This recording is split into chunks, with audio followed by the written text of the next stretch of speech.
Bismillahirrahmanirrahim. Assalamualaikum warahmatullahi wabarakatuh.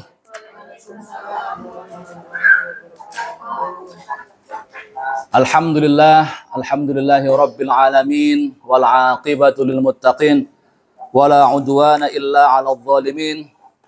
Wassalatu wassalamu ala khairi khalqihi sayyidina Muhammadin wa ala alihi wa sahbihi wa man tabi'ahum bi ihsanin ila yaumiddin. Allahumma salli wa sallim wa barik ala sayyidina Muhammadin wa ala alihi wa sahbihi ajma'in. Rabbi shrah li sadri wa yassir li amri wahlul 'uqdatam min lisani yafqahu qawli, amma ba'du. Alhamdulillah, puji dan syukur kita haturkan kehadirat Allah Subhanahu wa taala karena pada malam hari yang penuh berkah ini, malam Jumat yang mulia ini, Allah masih karuniakan kepada kita semua berbagai nikmat-nikmatnya, nikmat kesehatan, nikmat iman, nikmat Islam, sehingga kita semua pada malam hari ini dapat berkumpul bertatap muka dalam rangka melanjutkan kajian kita, yaitu kajian kitab Fathul Qorib yang secara rutin kita laksanakan setiap malam Jumat ini.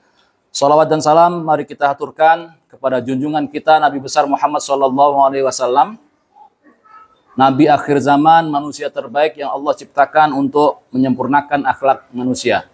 Innama bu'ithtu liutammima makarimal akhlak. Hadirin rahimakumullah, insyaallah malam hari ini kita akan lanjutkan kajian kita. Namun sebelum kita mulai, marilah kita terlebih dahulu membuka majelis kita ini dengan sama-sama membaca Al-Basmalah. Bismillahirrahmanirrahim. Silakan, Bu.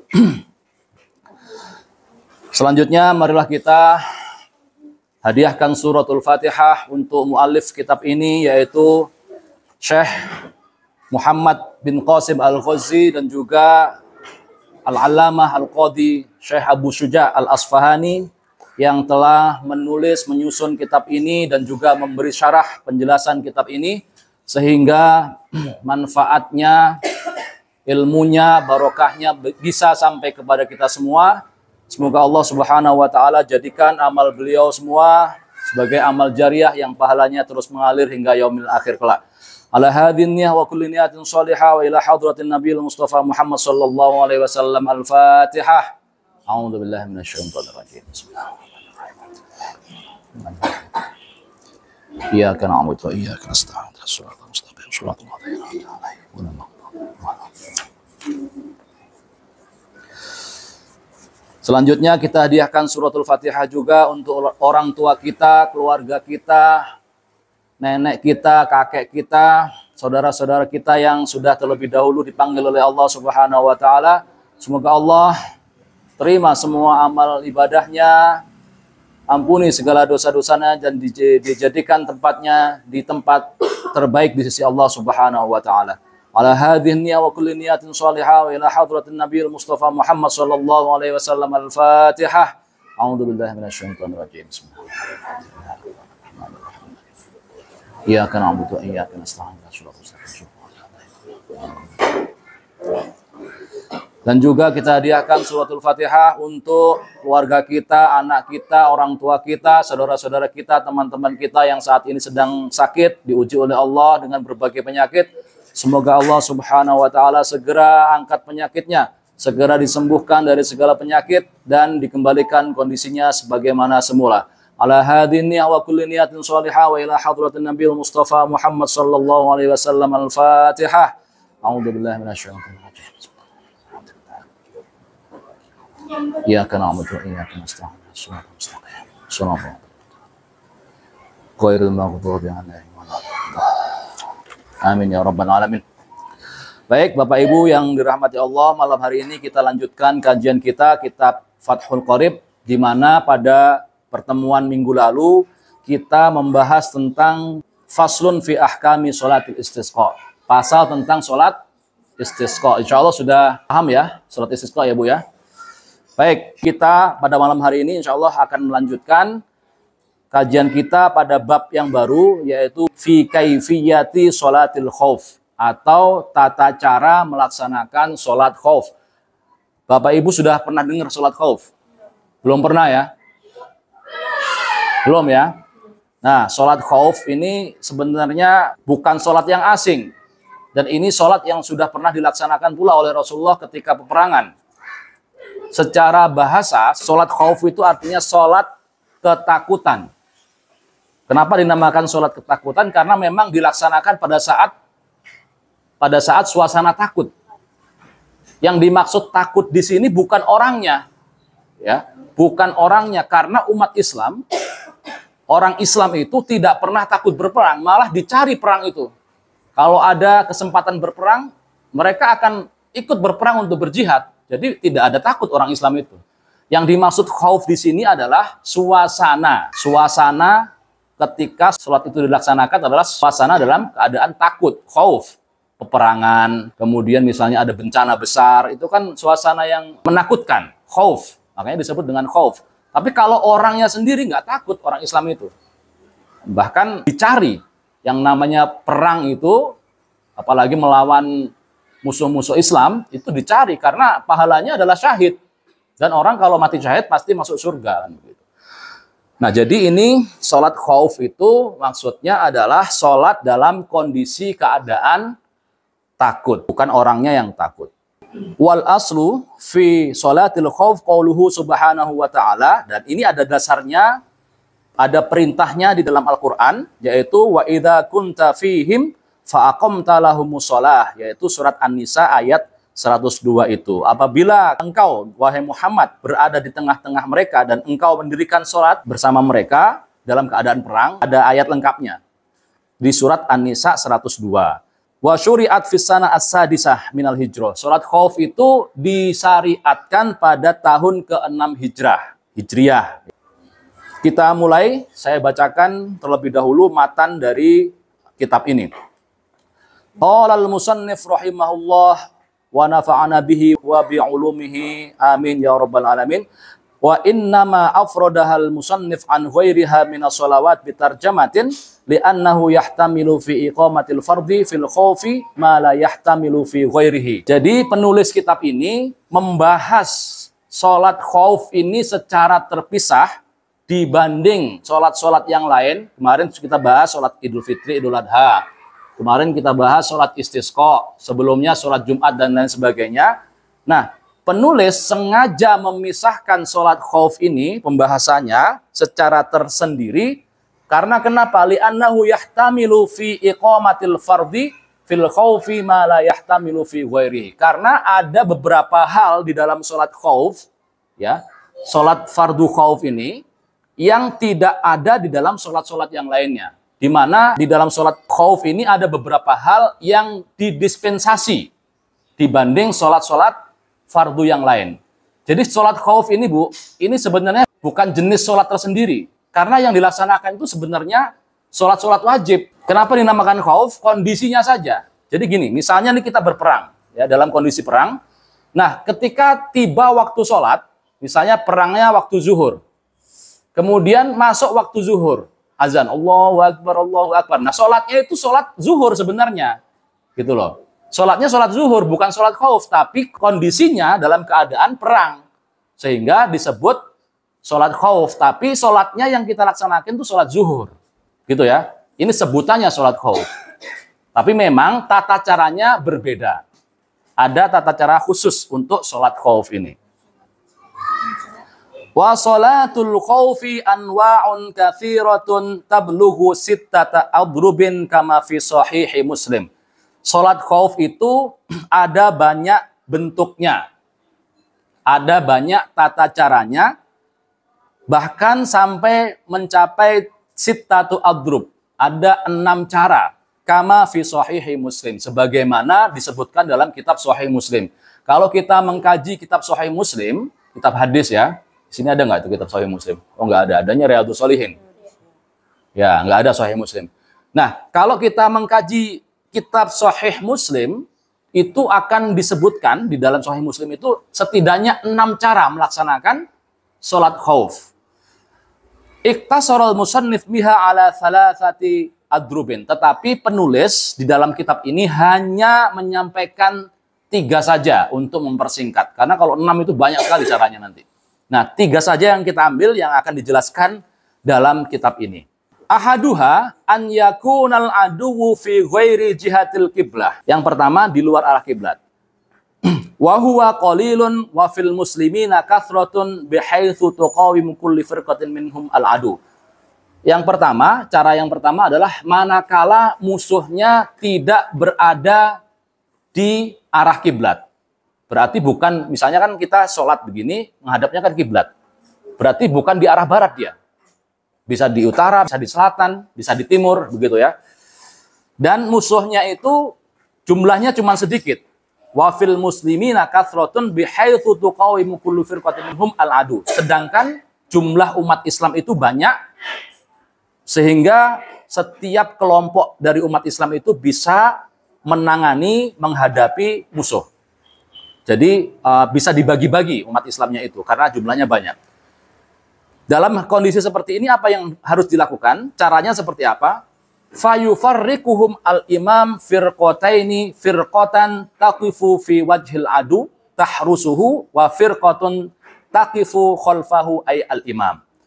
Kalau dalam kondisi seperti ini, maka imam membagi jamaahnya menjadi dua kelompok. Yang pertama, firqatun taqifu fi wajhil aduwi tahrusuhu.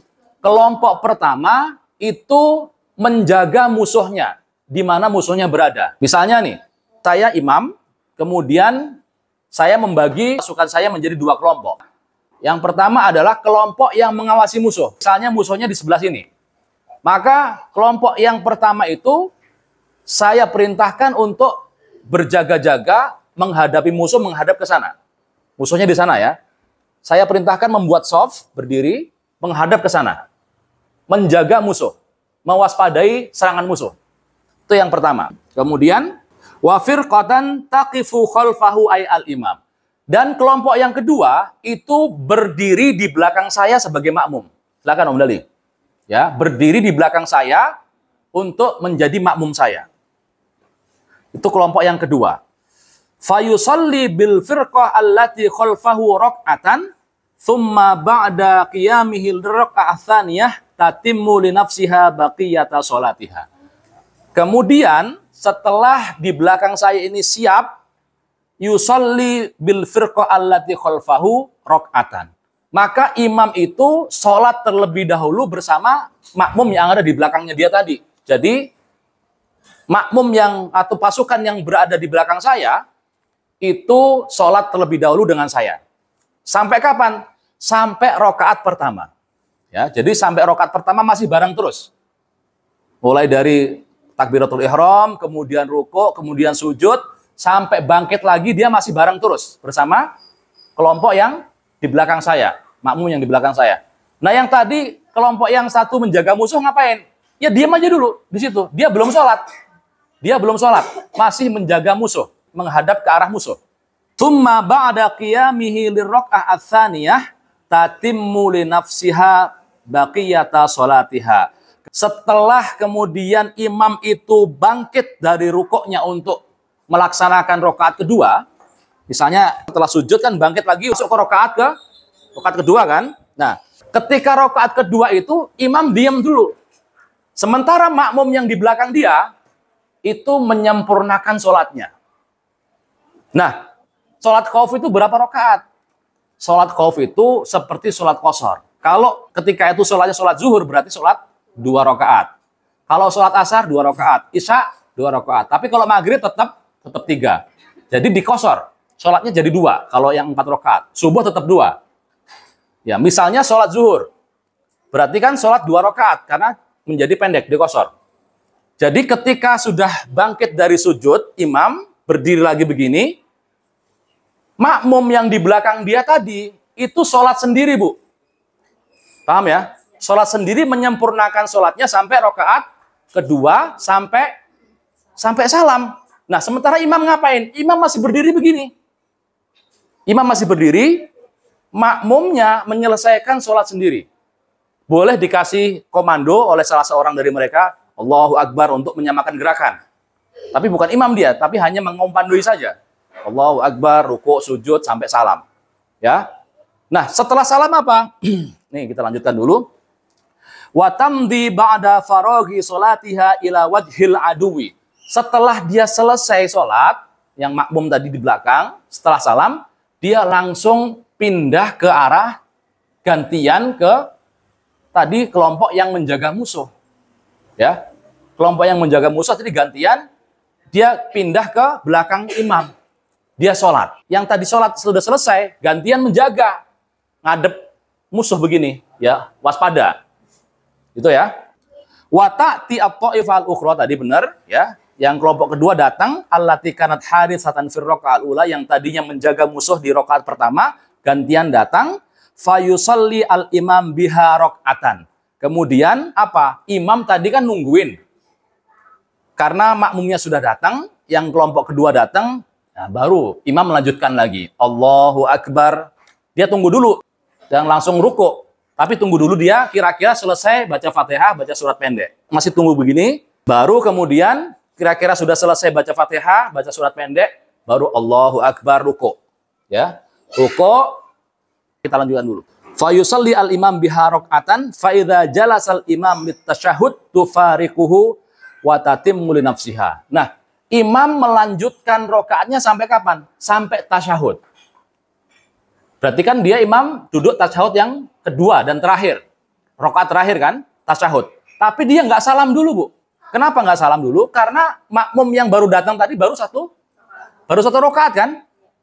Artinya dia tasyahud tapi jangan sampai salam. Tasyahud akhir aja dulu, nunggu aja dulu. Nunggu sampai kapan? Sampai makmum yang tadi mengejar ketertinggalannya. Sampai dia rakaat kedua dan tasyahud, baru setelah kira-kira makmum ini sudah mengejar ketertinggalannya, baru salam bareng-bareng. Assalamualaikum warahmatullahi wabarakatuh. Assalamualaikum warahmatullahi wabarakatuh. Gitu ya.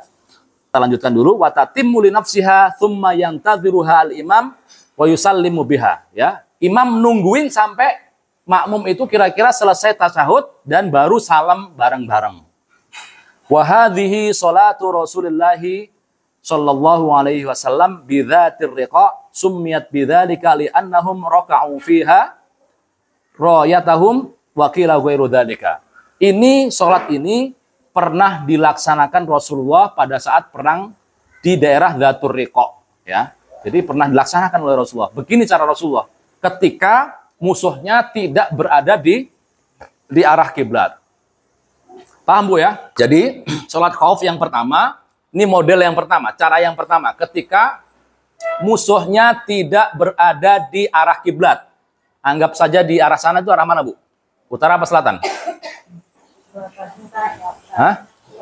Selatan. Misalnya musuh di arah selatan. Sementara, ya, misalnya ini anggap saja saya di arah kiblat, ya. Maka imam membagi kelompoknya atau pasukan, membagi pasukannya menjadi dua kelompok. Kelompok pertama itu sholat di belakang dia. Kelompok kedua berjaga-jaga ke arah di mana musuh berada. Berarti menghadap ke sana. Dia mewaspadai serangan musuh. Ya, kalau tiba-tiba musuh menyerang, ya udah. Ini pasukan yang menjaga ini yang menghadapi terlebih dahulu. Setelah dibagi, imam kemudian sholat bersama makmum yang ada di belakang dia. Sholat sampai kapan? Sampai rakaat pertama. Mulai takbiratul ihram, ruku, sujud, bangkit lagi untuk rakaat kedua, dia tetap berdiri. Ketika bangkit untuk rakaat kedua itu, imam tetap berdiri. Sementara makmumnya yang di belakang dia melanjutkan sendiri sholatnya. Ya, melanjutkan sendiri sholatnya sampai kapan? Sampai salam. Imam masih berdiri. Ketika selesai salam, makmum itu gantian dengan pasukan yang tadi berjaga. Berarti yang tadi berjaga pindah ke belakang imam untuk sholat. Sementara imam tadi kan masih berdiri begini. Imamnya nunggu sampai makmum yang di belakang dia itu takbiratul ihram, Allahu Akbar, kemudian baca Fatihah, baca surat pendek, baru kemudian ruku bersama-sama. Imamnya mengasih aba-aba Allahu Akbar, ruku. Ruku bareng-bareng sampai duduk tasyahud. Nah, ketika imam duduk tasyahud itu, makmumnya apa, Bu? Makmum yang baru datang ini apa? Dia bangkit lagi untuk rakaat kedua, kan baru rakaat pertama. ya kan? Baru rakaat pertama, maka dia bangkit lagi sendiri. Menyelesaikan sholatnya sampai kapan? Sampai mengejar ketertinggalan imam yang sedang tasyahud. Jadi imam nungguin dulu, nggak salam dulu. Nungguin dulu sampai tasyahud akhir, baru ketika makmum yang tadi baru datang itu sudah mengejar, sudah sampai tasyahud, baru imam salam bersama-sama. Assalamualaikum warahmatullahi wabarakatuh. Assalamualaikum warahmatullahi wabarakatuh. Selesai. Ya. Jadi yang jaga tetap ada, sholatnya tetap berjalan. Begitu, itu cara yang pertama. Ketika musuh tidak berada di arah kiblat. Wasani an yakuna fi jihatil qiblah. Yang kedua adalah ketika musuhnya itu berada di arah kiblat. Fi makanin la yasturuhum an a'yunil muslimin syai'un. Di tempat di mana posisi mereka itu tidak terhalang oleh apapun. Bisa dilihat oleh pasukan umat Islam. Misalnya musuhnya ada di sana, ini terang, kelihatan semua. Di sana musuh sedang berbaris gitu kan. Ya udah. Wa fil muslimina katsratun tahtamilu tafarruqum, dan jumlahnya umat Islam itu banyak sehingga bisa menghadapi mereka. Ini bagaimana caranya? Maka yang harus dilakukan adalah fayasuffuhum al-imam soffaini mathalan wa yuhrimu bihim jami'an. Yang harus dilakukan adalah pertama, imam membagi pasukannya menjadi dua barisan, dua sof.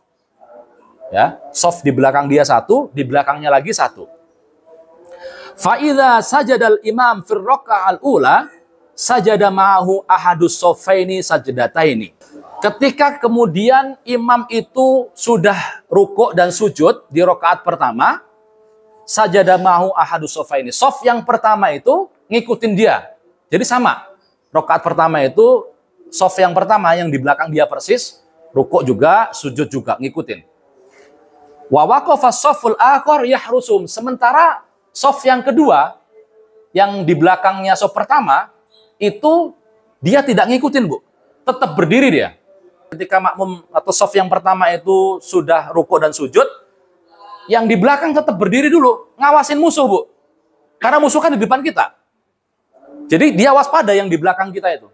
Yang soft kedua tetap waspada, dia tidak rukuk dan sujud.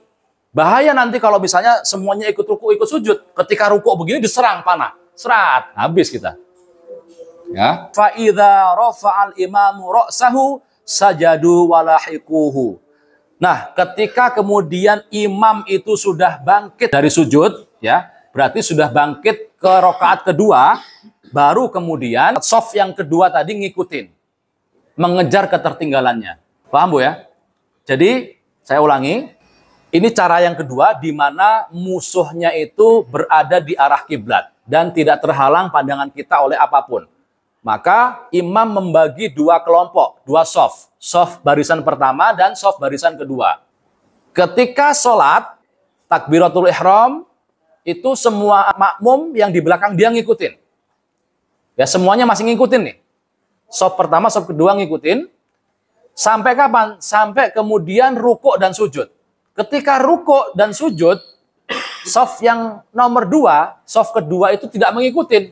Dia tetap berdiri menjaga arah musuh.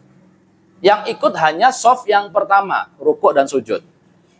Ketika kemudian sudah memasuki rakaat kedua, di mana imam itu sudah bangkit dari sujud untuk melaksanakan rakaat kedua, baru sof yang kedua mengikuti. Ya, dia rukuk, dia sujud, sampai kapan? Sampai berdiri lagi bersama imam. Ya. Wa yatasyahhad al-imam bis-saffaini wa yusallimu bihim. Nah, kemudian imam bersama kedua sof pertama, sof kedua itu melaksanakan tasyahud. Jadi tahiyatnya sama-sama. Tahiyatnya sama-sama dan salamnya pun sama-sama. Antara sof pertama dan sof kedua itu bareng dengan imam. Jadi yang membedakan hanya ketika rukuk dan sujud saja. Ketika rukuk dan sujud, sof yang kedua itu nggak ikut, tapi tetap berdiri mengawasi musuh. Ketika sudah memasuki rakaat kedua, imam sudah bangkit dari sujud, berdiri begini, baru yang di belakang, sof kedua, rukuk, kemudian sujud, baru bangkit lagi rakaat kedua, kemudian sampai tasyahud kedua, baru salamnya bareng-bareng. Wa hadhihi salatu Rasulillah sallallahu alaihi wasallam bi Asafan. Salat ini pernah dilakukan oleh Rasulullah ketika berada di daerah Asafan, perang di daerah Asafan. Wa hiya qaryatun fi tariqil hajj al-Misri bainaha wa baina Makkah marhalatani sumiyat bidzalika li'asfi suyul fiha. Jadi daerah Asafan itu adalah sebuah kampung yang berada di jalan Haji Misri, Al-Hajj Misri.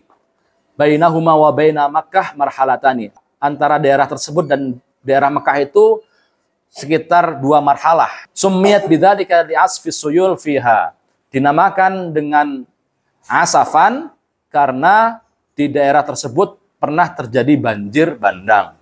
Itu sholat yang kedua. Nah, kemudian cara yang ketiga, Bu. Tadi pertama sudah, kedua sudah. Sekarang cara yang ketiga. Watsalis an yakuna fi syiddatil khaufi wal tihamil harbi. Salat di mana kondisinya itu sedang berkecamuk perang dan terjadi huru-hara yang dahsyat.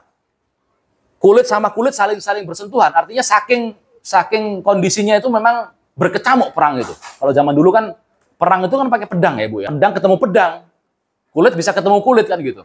Itu dalam kondisi seperti itu. Wa huwa kinayatun an syiddatil ikhtilat bainal qaumi. Ini sebuah ungkapan kinayah, analogi tentang sangat berkecamuknya perang antara dua kelompok itu. Bihaitsu yaltasiqu lahmu ba'dihim bi ba'din, di mana kulit antara satu pasukan dengan pasukan lain, musuh dengan lawannya itu saling bertemu. Fala yatamakkanuna min tarkil qital wa la yaqdiruna 'ala nuzul. Sehingga mereka tidak mungkin meninggalkan perang itu, nggak mungkin lari dari perang itu, harus dihadapi lah, intinya begitu. Kalau kita lari udah pasti mati gitu aja. Jadi mau nggak mau ya siapa yang membunuh dia yang menang gitu aja. Terbunuh atau membunuh, begitu loh kondisinya. Wala yaqdiruna 'alan nuzul in kanu rukbanan, dan ketika mereka misalnya naik kuda, naik kendaraan, mereka tidak mungkin turun. Turun sedikit pasti kena. Jadi nggak usah turun begitu. Wala 'ala inhiraf in kanu musyad, dan juga tidak mungkin melarikan diri ketika mereka itu tidak mengendarai apapun. Apa, Bu? Namanya kalau dalam istilah militer tuh. Kavaleri itu apa? Kavaleri itu tuh yang berkuda kan? Yang menaiki kendaraan. Kalau yang berjalan kaki apa namanya? Infanteri. Iya, apa tadi, Bu? Apa tadi jawabnya? Imlek. Oh, Intel. Bukan, infanteri. Di istilah militer, Bu. Kalau kavaleri itu pasukan berkuda. Kalau sekarang kan tidak berkuda ya. Tank, motor, naik mobil itu kavaleri. Tapi kalau berjalan kaki itu infanteri, pasukan infanteri. Ya. Di mana pasukan infanteri itu tidak mungkin melarikan diri. Nah, ini bagaimana kalau dalam kondisi perang yang berkecamuk seperti itu, satu lawan satu, ya, berhadap-hadapan seperti itu, bagaimana cara sholatnya?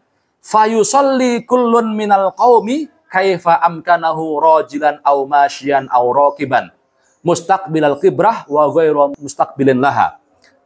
Maka setiap kelompok tadi, setiap orang dalam pasukan tadi apa? Sholat bagaimanapun caranya. Bagaimanapun kondisinya, dia tetap sholat, baik rajilan, baik dia sedang berjalan kaki, auraqiban, ataupun sedang menaiki kendaraan. Baik dia pasukan infanteri maupun pasukan kavaleri yang sedang naik kuda, naik kendaraan. Tetap harus sholat. Dan caranya seperti apa? Mustaqbilal qiblah wa ghairu mustaqbilin laha. Baik menghadap kiblat maupun tidak menghadap kiblat. Jadi kan kalau sholat yang normal, kan harusnya menghadap kiblat, Bu ya. Tapi kalau perang itu kan nggak mungkin kita harus menghadap kiblat. Kita menghadap kiblat ya ditebas sama musuh. Ya kan? Ya jadi ini ada keringanan. Makanya tadi disampaikan di depan, penulis ini memisahkan pembahasan tentang sholat khauf ini dalam pembahasan tersendiri karena ada beberapa hal di dalam sholat khauf ini yang didispensasi dibanding sholat-sholat yang lain. Misalnya soal apa? Soal kiblat. Tidak perlu ketika sholat khauf ini kita harus menghadap kiblat. Jadi dimanapun musuh berada ya kita misalnya sedang perang begini kan, Allahu Akbar azan. Ya, ketika azan ya kita sambil sholat, Allahu Akbar. Sambil ini pedang, ngayunkan pedang sambil nebas musuh nggak apa-apa, nggak masalah. Tas gitu kan. Tapi bagaimana cara rukuk dan sujudnya? Ya, sambil diisyaratkan saja. Kalau rukuk ya misalnya agak nunduk sedikit. Kalau sujud berarti nunduknya agak banyak. Begitu aja. Nggak harus sentuh tanah. Ya, Allahu Akbar, gitu kan? Sambil baca Fatihah, sambil nebas musuh. Kena darah pun nggak ada masalah. Nah, ini keringanan dalam sholat khauf. Jadi nggak ada masalah nggak ngadep kiblat. Nggak harus menghadap kiblat. Kemudian wa yu'dzaruna fil a'mali al-katsirah fi shalat kadharabat mutawaliyah. Dan dimaafkan dalam sholat khauf itu apa? Gerakan-gerakan yang banyak. Dulu kan pernah kita bahas ya, kalau dalam sholat itu tidak boleh melakukan gerakan yang banyak. Boleh gerakan sedikit, misalnya garuk-garuk 2 kali begini boleh. Tapi kalau sudah garuk-garuk begini kan nggak boleh. Nah ini, kalau perang itu kan melakukan banyak gerakan kan? Mengayunkan pedang, menebas orang, menombak. Itu kan udah bergerak kemana-mana itu. Nah ini dimaafkan Bu, dalam kondisi sholat khauf. Nah itu tadi 3 cara melaksanakan sholat khauf. Yang pertama ketika musuh tidak berada di arah kiblat. Yang kedua ketika musuh berada di arah kiblat. Dan ketiga ketika perang itu berkecamuk dan saling berhadap-hadapan. Nah seperti apa sholatnya? Seperti tadi. Sholat mau menghadap kiblat kek, mau enggak kek, enggak apa-apa. Dan mau nebas kek, mau sambil mengayunkan pedang, mau sambil menombak, itu enggak ada masalah. Yang penting sholat. Nah ini apa Bu pesannya? Pesan daripada sholat khauf ini adalah bahwa dalam kondisi apapun, bahkan dalam kondisi perang sekalipun, sholat itu tetap harus dilaksanakan. Padahal kan kita berperang itu untuk membela agama Allah. Ya, berperang jihad fisabilillah. Tapi dalam kondisi seperti itu pun tidak ada keringanan untuk meninggalkan sholat. Keringanannya adalah caranya saja. Tetap harus sholat. Ini berarti sholat itu memang sangat-sangat penting dan sangat ditekankan oleh Allah Subhanahu wa Ta'ala. Jadi jangan dikit-dikit ninggalin sholat, Bu. Orang dalam kondisi mau mati sekalipun kan kita perang ini kan taruhannya hidup dan mati. Tetap harus sholat, walaupun caranya berbeda. Dan kedua, pentingnya melakukan jamaah. Kan bisa aja misalnya Bu, dalam kondisi seperti itu, sholatnya sendiri-sendiri kan bisa aja. Ya kan masing-masing, nggak usah jamaah. Tapi di sini ada caranya, ada anjurannya. Ketika dalam kondisi perang seperti itu, tetap dianjurkan sholat jamaah. Yang satu barisan menjaga, yang satu ikut sholat. Kan gitu. Ini berarti menekankan pentingnya sholat jamaah. Gitu Bu ya. Kalau sekarang ini kan perangnya kan enggak, ya Tante Ina? Boleh tanya Pak Ustadz. Ya silakan. Pertama, lagi yang apa namanya, musuhnya nggak di depan di kiblat ya. Itu kan apa namanya, imam ruku yang kedua, yang pasukan pertama kan menyelesaikan rakaat keduanya sendiri ya. Terus imam ruku, mereka selesai baru ganti yang pasukan kedua di belakang imam, yang pasukan yang kedua rekan berarti kan gantian jaga musuh. Lagi nunggu itu kan imam gak ngeliat ke belakang. Dia bagaimana tahu makhluknya nggak selesai semua gitu. Terus dari pertama, terus kedua lagi nunggu apa imam ada bacaan atau ya itu ya. Oke. Kalau waktu yang musuhnya di depan kiblat, berarti kan di depan imam ya. Itu kan yang pasukan yang pasukan pertama yang ikut imam. Berarti yang kedua berarti cuma 1 rakaat ya. 2 rakaat tetap ngejar. Gimana? Kan imam kan baris 2 barisan di belakang imam. Barisan pertama kan ikut imam sampai salam. Sampai salam. Yang kedua waktu yang rakaat pertama itu kan waktu rukuk sujudnya semua kan tetap berjaga-jaga tuh. Bentar, Tante. Bukan sampai salam. Barisan pertama bukan sampai salam. Barisan pertama itu imam berhenti ketika masuk ke rakaat kedua berdiri. Barisan pertama, shaf pertama itu melanjutkan sendiri sampai salam. Jadi imamnya dia belum salam. Ya, itu kan yang kalau musuhnya ada di kiri atau kanan, utara atau selatan, dari kiblat. Oke. Bagaimana imam tahu kalau makmumnya belakang itu sudah selesai semua? Ya. Dia lihat ke belakang. Ya. Apa ada tanda khusus gitu? Ada, kan kedengeran tante. Ketika makmum itu salam, nah mereka kan mengucapkan assalamualaikum dan boleh bersama-sama. Artinya ada satu komando yang menjadi seperti Bilal, Allahu Akbar. Itu nanti mereka akan mengikuti aba-aba dari Bilal tadi. Nah, kemudian salam pun juga seperti itu. Assalamualaikum warahmatullahi wabarakatuh. Assalamualaikum warahmatullahi wabarakatuh. Itu nanti kedengeran sama imam. Coba kita praktekin aja ya. Ya Bu ya. Ya, siapa yang mau? 4 orang aja, 4 orang. Nah, gini. Ini sholat yang pertama dulu ya, di mana posisi musuh itu tidak berada di arah kiblat. Berarti musuhnya di sana misalnya ya. Maka imam membagi makmumnya menjadi 2 kelompok. Ya, kelompok pertama sholat di belakang imam, kelompok kedua jaga. Sini. Berarti kelompok kedua ini Bu, 2 orang. Ngadep ke sana. Sini Bu, sini Bu. Satu-satu. Nah, sini. Nah, ini dia menjaga arah musuh. Ya. Harusnya musuhnya saya. Ya. Ini menghadap ke arah musuh, ya. Sementara ini enggak. Ikut saya. Ini kiblatnya sana kira-kira, ya. Diperkirakan kiblatnya ke sana. Nah, kemudian sholat. Sholat ini tidak sholat, yang 2 ini tetap menjaga. Ini sholat sama saya. Allahu Akbar gitu ya, misalnya. Ya. Allahu Akbar, takbiratul ihram, kemudian baca surat Fatihah, baca surat pendek, sampai apa? Sampai ruku, masih ngikut ya. Ruku ngikut. Ruku but. Ya. Ini nggak usah ikut sholat, diam ini.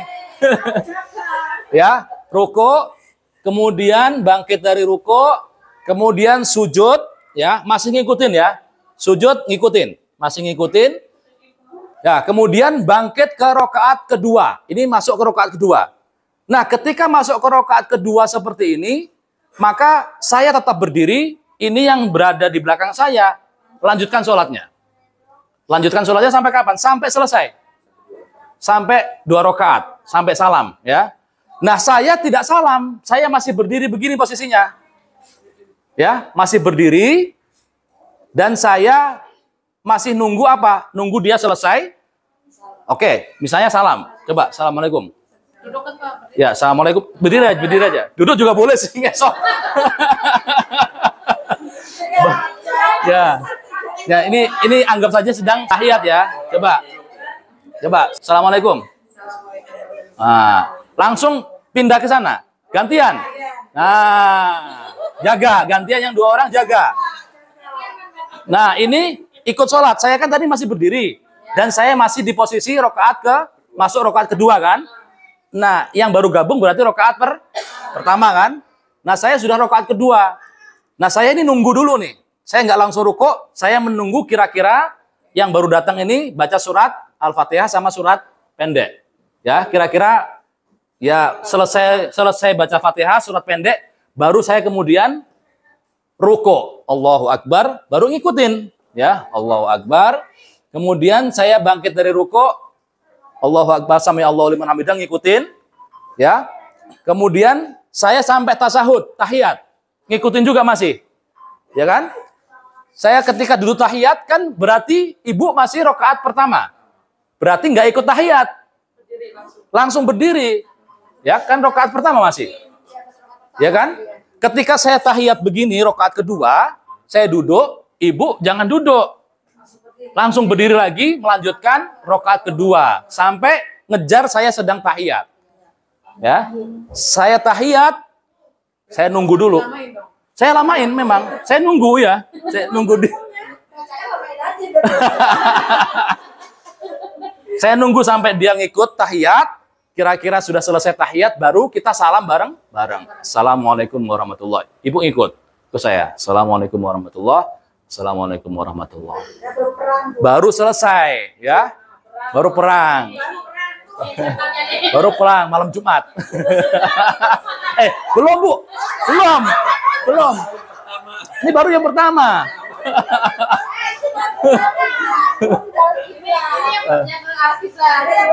Ya. Itu musuhnya di situ semua, Pak. Ini setannya di sana semua ya. Paham Bu ya ini ya? Yang cara pertama paham ya? Paham. Oke, sekarang cara kedua. Enggak, ini setannya. Nah, di mana cara kedua itu musuhnya berada di sana, di arah kiblat, ya. Musuhnya di sana, kelihatan semua. Oke, ayo. Sekarang baris lagi di sini. Semuanya. Dua baris. Nah, ini ya Bu, ini posisi musuh di depan kita. Posisi musuh di depan kita, maka barisan kita bagi menjadi dua. Barisan shaf pertama dan shaf kedua. Nah, ketika takbiratul ihram, imam takbiratul ihram semuanya masih ngikutin sama-sama Allahu Akbar sampai kemudian Al-Fatihah, kemudian baca surat pendek itu masih ngikutin sampai ruko. Ketika ruko, barisan pertama ngikut ruko. Yang barisan kedua tidak, dia tetap berdiri, ya. Begini ruko, kemudian sujud, shaf pertama ngikutin juga. Sujud. Barisan kedua tetap berdiri, ya. Misalnya ini sujud ya, sujud. Nah, oke, sujud begini, ini tetap berdiri ngawasin. Ya. Masih ngawasin. Kemudian ketika bangkit dari sujud maksud saya, baru shaf kedua ruko dan sujud. Ya, coba kita sudah bangkit ya. Kita sudah bangkit dari sujud kan? Allahu Akbar bangkit dari sujud misalnya. Begini kan? Tangannya kan begini kan?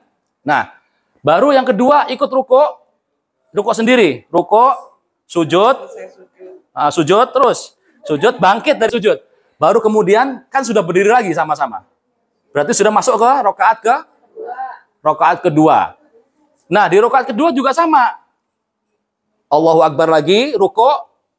Ini ngikutin shaf pertama, ya. Bangkit, kemudian sujud, ngikutin, belakang tetap berdiri, ya. Kita sujud, ya. Kemudian setelah sujud kan tahiyat. Baru dia ngikutin. Ruko, sujud, tahiyat, ya. Baru salam bareng-bareng. Kita nunggu nih. Yang shaf pertama sama imam nunggu mereka selesai sampai rokaat kedua, sampai tasyahud, ya, sampai tahiyat. Baru kemudian tahiyat sama-sama. Assalamualaikum warahmatullahi wabarakatuh. Assalamualaikum warahmatullahi wabarakatuh. Selesai. Gitu ya. Paham ya? Jadi shaf pertama ngikutin sampai bangkit dari sujud, shaf kedua baru rukuk sujud. Sama rakaat kedua juga seperti itu. Sampai salam. Gitu ya. Baik. Gitu kira-kira Tante Ina. Paham ya? Baik. Nah, kalau nggak dipraktekin, nggak jelas, Bu ya. Kalau dipraktekin, jelas jadinya. Kira-kira seperti itu. Tata cara sholat khauf ada 3 cara. Pertama, ketika musuh di luar arah kiblat. Kedua, ketika musuh berada di kiblat. Dan ketika perang berkecamuk saling berhadapan-hadapan. Nah, kalau sekarang kan perangnya tidak dalam jarak dekat, Bu ya. Perangnya itu kan senjata api, pistol dan sebagainya. Itu bisa diterapkan nggak? Ya bisa aja, tetap bisa diterapkan. Seperti itu. Jadi kondisi berkecamuknya juga tidak saling berhadapan-hadapan, tapi jarak jauh. Tetap itu dalam kondisi berkecamuk namanya. Jadi sholatnya ya sambil tembak-tembakan, apalagi kalau di pegunungan Papua itu misalnya, dar der dor, sambil ngejar musuh sambil nembak ya sholat, nggak apa-apa. Gitu ya. Malah gimana tuh yang ibu-ibu itu? Ya, tembak-tembak dor ya. Baik, ada pertanyaan lagi yang di online mungkin? Bang Adi? Aman Bang Adi?